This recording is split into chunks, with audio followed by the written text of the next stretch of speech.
It is Thursday, August the 1st, 2019. This is the Dissident Peasant Podcast, and I am your host, Jeff in Georgia. On today's show,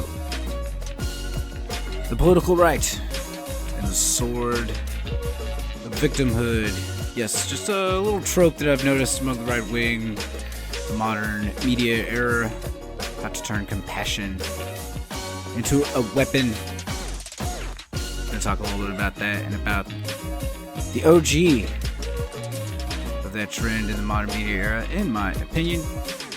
But of course, before I get to all of that, just a brief reminder that today's show, like all of these shows, is brought to you by listeners like you who have gone to patreon.com/distantpeasant.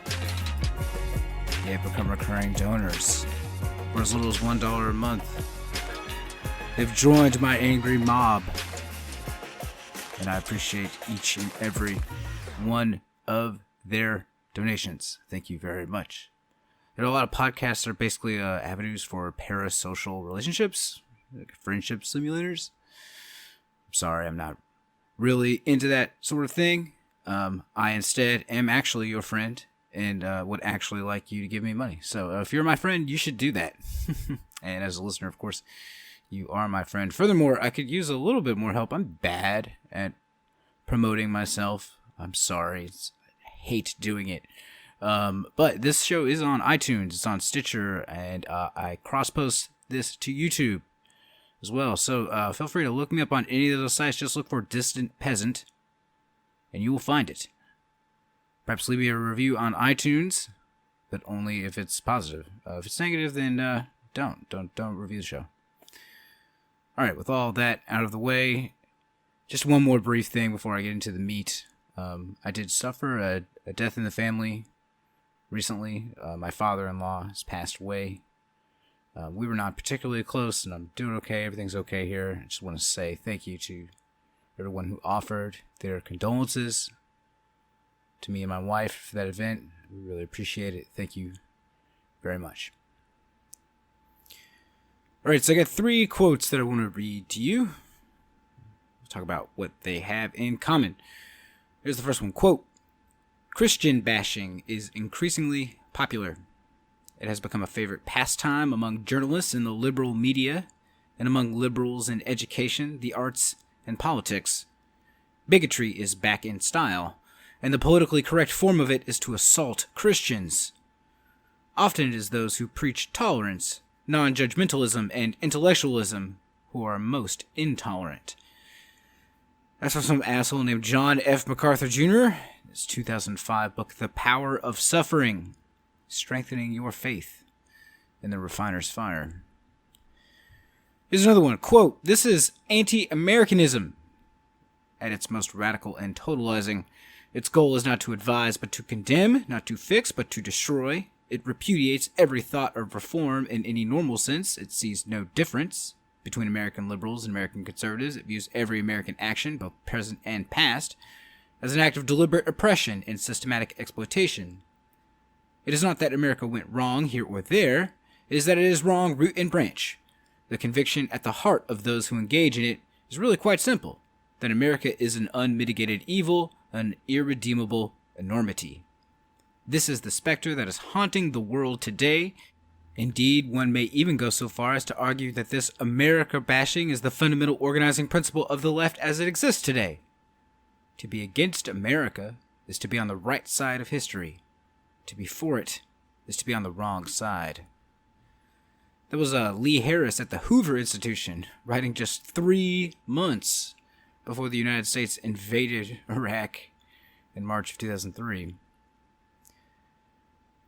Last one, quote, "Feminist criticism has come to sound like a cliche, a misogynist caricature. Feminism, its loudest proponents vow, is about fighting for equality. The man-hating label is either a smear or a misunderstanding. Yet a lot of feminist rhetoric today does cross the line, from attacks on sexism into attacks on men, with a strong focus on personal behavior, the way they talk, the way they approach relationships, even the way they sit on public transit. Male faults are stated as sweeping condemnations.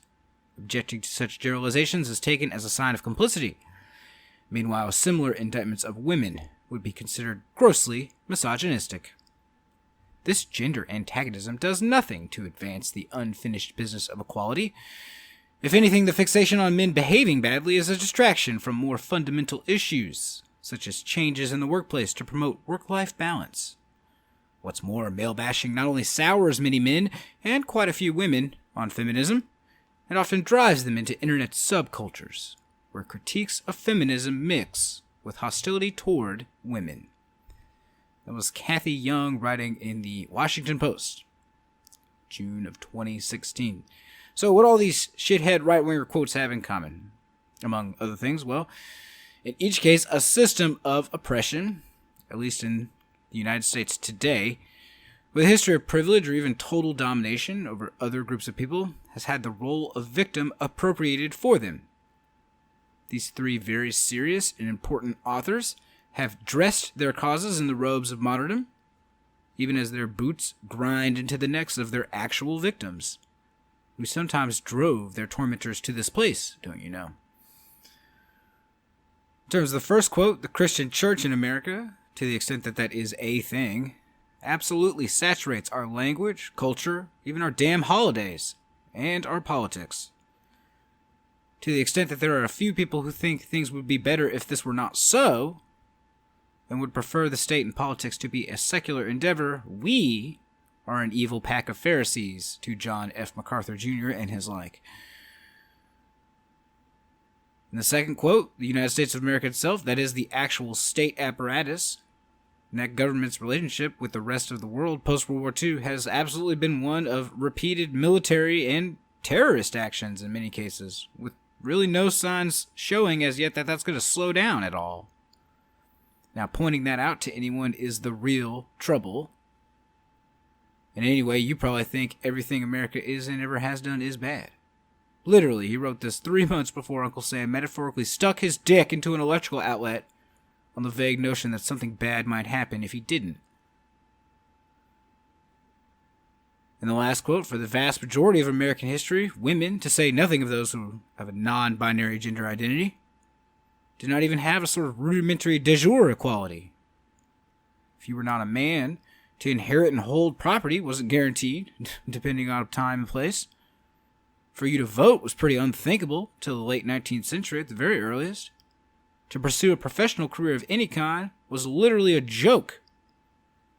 Until often, very suddenly and often violently, it wasn't funny at all for those women. Now, we've made some strides since then in America, but like the legacy of white supremacy, the legacy of patriarchy hangs over us, manifests itself in ways big and small. Damn, can you just not be so pissed off about it? You're not doing yourself any favors, feminists, says I, a person who absolutely has your best interests at heart when I pen these highly remunerated words. Anyway, to think of oneself as rightfully wronged, to be seen as unfairly maligned, to suffer perhaps performatively in the service of a good cause, that's the shit, man. Not that it's always healthy or cool to do, as I hope I just demonstrated, just that the rush, the psychological momentum one can get from such a conviction is incredibly powerful. Christianity has been playing this card for literally millennia, and it's hardly the only religion that has used this trick to convince even its most lucky and prosperous adherents that they must and do suffer for their faith. Even on the political left, we have our martyrs, those whose names we can still recall, who suffered and sometimes died to make progress for the common person. We even have, I'd say, a fair number of actors who engage in this behavior, either in bad faith or through some sort of rationalized compulsion that disguises the rush that they're really after. Now, they tend to be more liberal than left, per se, today, I think. Those who attempt to conjure more sympathy than they really deserve. For example, who respond to being dragged online by hysterically tagging in the FBI. It's just my opinion based upon some anecdotal observation, though I hasten to add that there are, of course, some on the left, too. Some people on the left are shitty. And they've substituted political philosophy for developing pleasing personalities, without a doubt. But few from the center to the left in America can really compare to the political right, though, in this regard. Even the three kind of middle-brow hacks I quoted you earlier show more game at this than nearly anyone to their left. And those three middle-brow hacks, even they are nothing compared to the absolute master of this technique on the right, formally speaking anyway, the greatest of all time, in terms of the use of psychologically malignant pathology as a rhetorical and political method, at least for the modern American era, Richard Milhouse Nixon. So, just to set things up, long before he was undermining peace talks between the U.S. and North Vietnam, and then orchestrating criminal conspiracies as president, but long after he had successfully launched a political career through red baiting at the behest of Republican businessmen, Nixon was selected to be the incredibly popular Dwight Eisenhower's vice president. Now, note that I didn't say Eisenhower selected him to be his vice president, because that's not what happened. He accepted the recommendation of Republican Party bosses who chose Nixon for his youth, anti-communism, and his political home base in California. Now, looking back on it all, Eisenhower's victory seems pretty inevitable.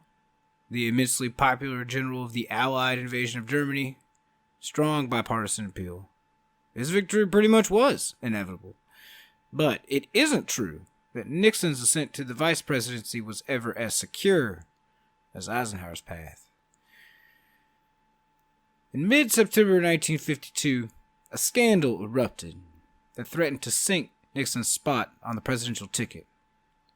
Now, see, after winning a seat in the U.S. Senate in 1950, Nixon's backers had established a fund to fund his political expenses for re-election. In a sort of Trumpian fashion, they all agreed Nixon should begin campaigning for re-election basically as soon as he was elected. Now, how much money are we talking? All told, it was about $18,000 in 1952, so really not very much. Was this legal? I don't believe any court ever adjudicated this question, but probably yes. Was it secret, as many headlines would allege? Not really. As soon as the press began asking the campaign about it, they literally sent them to the accountants for details. And yet, first reporters and then political enthusiasts began asking Nixon about it, often on the campaign trail, and over time the campaign became flooded with messages and inquiries about Poor Richard. Words like corruption, bribery, political favoritism floated about. The nation's newspapers, doubtless more influential in 1952 than they are today, were 2-1 anti-Nixon in their editorials. Inevitable as President Eisenhower might seem to us, Republicans at the time, including the ones advising the general himself, were far more jumpy about the possibility of fucking this up. They were still running against the party of the New Deal and FDR, after all. Now, as the fund story gathered steam and details began dripping out, some of which were speculative or just erroneous, Eisenhower publicly withheld his judgment and urged Nixon to make all the details of the fund public. Or, to put it another way, he left his running mate out to dry. Flax at the party headquarters in Nixon's camp itself went with a televised address to the nation relating to this fund, even as Eisenhower's camp was urging Nixon to conclude his remarks in that address by resigning from the ticket. Nixon got really pissed off when he was told this and made no commitment to doing such a thing. So thus the stage was set for a really singular episode, I think, emblematic of so much of the American right wing to this very day.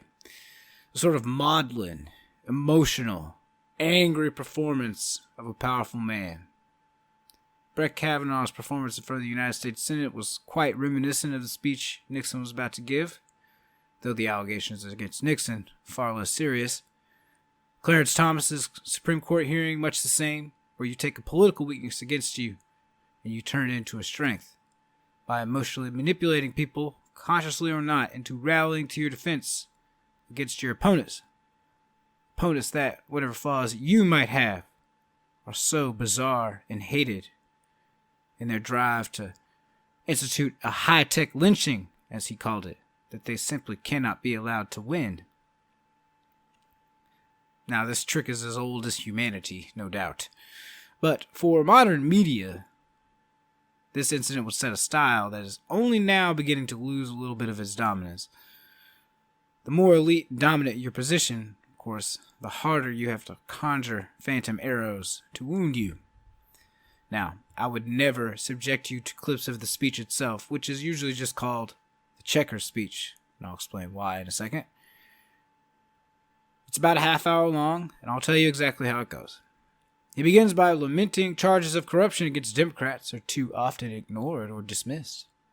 And he didn't want to do that, of course. So he then acknowledges the existence of an $18,000 fund, but denies that he ever received a single penny for personal use.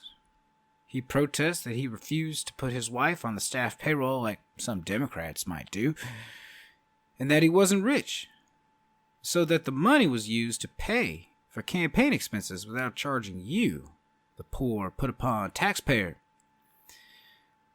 By the way, when he mentioned his wife, the camera panned over to Pat Nixon, sitting quietly, expressionless, gaze frozen upon her husband. Nixon talked up independent audits from lawyers and accountants that claimed everything was on the up and up, then turned to an old familiar chestnut, to us anyway, how damn hard he had it when he was a kid. Now, Nixon did grow up poor, that's true. And he did not make a lot of money as a lawyer or a soldier before going into politics. That's true, too. He talked about the 2 mortgages he paid, loans from his parents in the bank, his 2-year-old car, his furniture. He held no stocks, no bonds. 1 borrowed against life insurance policy on him, none on his wife or child. Kind of sickeningly, he added that Pat Nixon didn't dress in mink, just respectable Republican cloth. And then he dropped the bomb. Now, Nixon hated that this speech came to be known as the checker speech. Quote, as though the mention of my dog was the only thing that saved my political career, end quote, as Nixon himself put it. Well, the artist is dead, and the critic reigns supreme, asshole. Quote, one other thing I should probably tell you, because if we don't, they'll probably be saying this about me too. We did get something, a gift, after the election. A man down in Texas heard Pat on the radio mention the fact that our 2 youngsters would like to have a dog. And believe it or not, the day we left on this campaign trip, we got a message from Union Station in Baltimore saying they had a package for us. We went down to get it. You know what it was? It was a little Cocker Spaniel dog in a crate that he'd sent all the way from Texas. Black and white and spotted. And our little girl, Tricia the 6-year-old, named it Checkers. And you know what? The kids, like all kids, they love the dog, and I just want to say this right now, that regardless of what they say about it, we're going to keep it. End quote. Is there nothing they, the Democrats, the commies, the liberals, won't stoop to? They would take away Nixon's dog, for God's sake. This was the coarsest and least sophisticated attempt at emotional manipulation in the entire speech, hence its incredibly deserved moniker, in my opinion. But it was really all of a piece with the entire thing, and Nixon's entire political life, and the politics that we have suffered ever after. Anyway, wrapping up with Nixon's one-man soap opera, he said he was baring his soul to the American people because America itself was in danger. Adlai Stevenson, the Democratic candidate for president, was soft on communism. Truman let the Reds take over half the world, and Korea had taken 117,000 American lives. So no matter how badly he might be smeared, or how hard his fight might be, fight he must. And he was no quitter. Everyone, let's get those hearts going. Oh, sorry, he asked everyone to telegram the Republican National Committee and vote for Eisenhower. Eisenhower himself, who had wanted Nixon to conclude his speech by resigning, of course, broke his pencil on his desk around this time. About 60 million people watched this speech, more than a third of the population of the entire country in 1952. Nixon seesawed from viewing the speech as a failure, to viewing the speech as a tour de force, to rage that Eisenhower's response continued to be non-committal. actually drafted a telegram resigning from the ticket after the speech. It was never sent, unfortunately for history. Now, people did indeed send millions of telegrams to the RNC and the White House, though the nation's newspapers were a bit more divided in their reaction. The story became more complicated when Adlai Stevenson's own fund, pretty much identical to Nixon's but over 10 times as large, had a much longer and more curious list of expenditures, including private parties, gifts to reporters, hiring an orchestra for his son's party. Both sides now had a reason for avoiding a story about this sort of thing, and so they did. Now, in the long term, harnessing a psychological effect for political gain has its consequences, of course. Nixon's image as a bitter and self-pitying man with delusions of paranoia and a victim complex was, for some, forever enshrined. Nixon, the put-upon martyr who strived just as you do, and who loved America, and was thus hated for it by the scum of the earth, was similarly enshrined.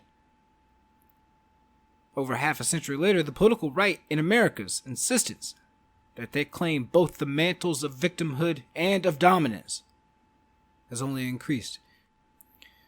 Indeed, the way things have gone, they've had no choice but to juice this feeling ever more artificially, as they have achieved a political dominance in America that has pulled both major political parties to the right.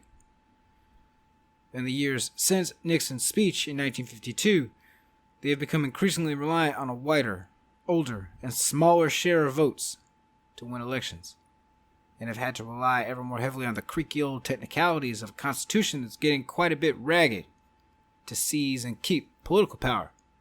But even so, power they have all the same. Now, the vast majority of elected Republicans in America have very little that they are willing to offer in terms of material interest to their voters, with the exception of the voters rich enough to actually fund their campaigns and participate in other forms of legalized bribery for those officials. But one thing they offer people instead is a feeling. The feeling that they all share a victimhood, and consequently enemies who have attacked them unfairly, who deserve retribution. This is one of the fundamental buttons pressed in the human mind by the "I'm doing this to own the libs" genre of content production. So politicians on the right manufacture and distribute a narrative that paints them as victims in often emotional, theatrical, and histrionic ways, even as they become increasingly comfortable with the violent repression of anyone opposed to their project, ever-increasing inequality, waste, and human suffering. So, what? Well, for one thing, I just find it all a bit fascinating because the truth is, one of the most powerful arguments for being on the left is the solidarity that, yes, capitalist exploitation of the working class is partly responsible for. Beyond that direct suffering and victimhood, there's a sense that, hey, over here, all the folk who have the humanity and courage within them to see that suffering and exploitation, and who seek actions and answers for it. Or to put it another way, everyone who insists that the collective we really ought to do something about all this on a fundamental level. Organize society around human need, not human greed. And whatever our specific pitches for accomplishing that, we do often rely upon the rhetoric of suffering and martyrdom. Were, for example, the union activists killed by the thousands as they demonstrated for the right to organize sorts of martyrs to me? Absolutely. Ditto with those who suffered for their opposition to the Vietnam War. Many other causes. This sort of thing, and even the bulk of what I do here on the show, might be described as telling these fairy tales, designed as much or more for morale as illumination. I have no good answer to this criticism except to say that fairy tales are not and never have been principally for children, if you honestly assess what qualifies as a fairy tale. Everyone working in their own rational self-interest as the best way to serve the common good, that's a fairy tale, believed earnestly and completely by millions of adults. God had a son named Jesus and sacrificed him to save humanity from eternal damnation, but only if they will accept him. It is a fairy tale. that inspires billions of people to give the church their money, time, and blood. Nothing I've ever said on this show, no matter how ungenerous a reading, I think can be compared to those sorts of mendacious and unsupported bullshit statements. But I do think the left could use a fairy tale or two. For another thing, the solidarity of the left I'm talking about, ground as it is in real events, the actual way the world works, the lived experience of the vast multitude of peoples on this earth, has staying power. Indeed, despite desperate attempts to suppress it in the past and present, has only grown in both width and depth. Conversely, the sort of plastic, kitschy, wrapped in the American flag and carrying a cross brand of victimhood that the ruling class is utilizing effectively for a certain population of people requires constant reinforcement and defense, and its examples become ever more small and abstract. The actual wrongs suffered ever more minuscule or symbolic. It would be a mistake, I think, to compare the left's positive ability to turn victimhood into solidarity into action to the perverted and distorted sort of phantom vision the right constantly invokes. This is from an author named Umair Haque, and accepting that the words never go a bit too far for me, it's pretty good. Quote, fascists never think that they are fascists. A fascist never thinks of himself or herself as a fascist or anything at all carrying a negative or malicious connotation. They think of themselves first as victims. Victims of great and grand conspiracies, the Jews, the Muslims, the Mexicans. Those behind these conspiracies are not regular people. They are especially cunning and vicious, especially greedy and unscrupulous, especially seditious and slothful, especially bad. They are also especially powerful. They have the power to completely destroy the way of the life, the whole existence, the whole person being victimized. End quote. A sword in pity's hand keeps its edge. Now, personally, I'd prefer a world without swords at all, metaphorically speaking, for I love nothing so much as peace, but not peace at any price. And anyway, we live in the world as it is, swords and all. What matters more is the cause they are wielded for. So beware of those wielding them in the service of power or privilege, whether personal or collective. Or to put it another way, the Buddha taught us all long ago the universal truth that all people, even the rich and powerful ones, must suffer and die. But as most people are aware, the Buddha won exactly 0 elections his entire life. Thank you for listening. There's a lot of podcasts on the left now, some of which I even listen to. They're different from this show, but my real point is that you have choices now, lots of them.